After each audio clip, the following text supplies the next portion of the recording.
திராவிட முன்னேற்றக் கழகத்தின் தலைவரும் தமிழக முதல்வருமான ஸ்டாலின் அவர்கள் தனது பதவியை ராஜினாமா செய்ய உள்ளதாக தகவல்கள் வெளியாகி உள்ளது. இது உண்மையான தகவலா என்பதை பற்றி தான் இந்த வீடியோவில் முழுமையாக தெளிவாக நாம் பார்க்க போகிறோம். ஏற்கனவே உடல்நிலை குறைவின் காரணமாக ஸ்டாலின் அவர்கள் லண்டனுக்கு செல்ல உள்ளதாக ஒரு தகவல்களும் வெளியாகி இருந்தது. இந்த நிலையில்தான் முதல்வர் பதவியிற்கு உதயநிதி ஸ்டாலின் அவர்களை தேர்வு செய்ய வேண்டும் என்று திமுகவின் நிர்வாகிகளும் முன்னாள் அமைச்சர்களும் தற்பொழுது கூறியுள்ளார்கள். ஆனால் திமுகவில் இருக்கக்கூடிய தற்பொழுது மூத்த அமைச்சர்களாக இருக்கக்கூடிய துரைமுருகன், KKSR மற்றும் திமுகவின் நிதியமைச்சராக இருக்கக்கூடிய தங்கம் தென்னரசு இவர்கள் மறைமுகமாக எதிர்ப்புகளை தெரிவித்து வருவதும் குறிப்பிடத்தக்கது.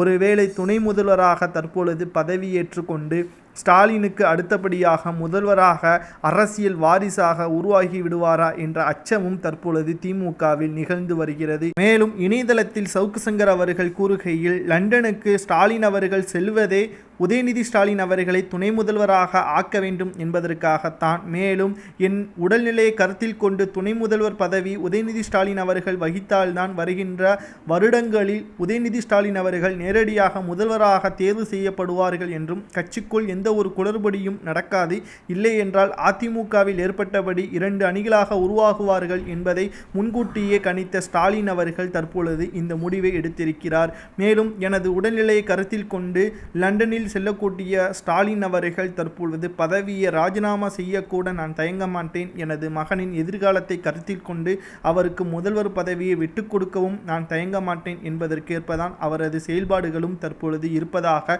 இணையதளங்களில் சவுக்கு சங்கர் அவர்கள் கூறியுள்ளார். ஏற்கனவே சிங்கப்பூர் மற்றும் ஜப்பானுக்கு சென்று உடல்நிலை குறைவின் காரணமாக ஸ்டாலின் அவர்கள் கடந்த ஆண்டு சென்று இருந்தார். மேலும் முதலீடு ஈட்டுவதற்காகத்தான் சென்றுள்ளார்கள் என்றும் கடும் விமர்சனம் எழுப்பப்பட்டது.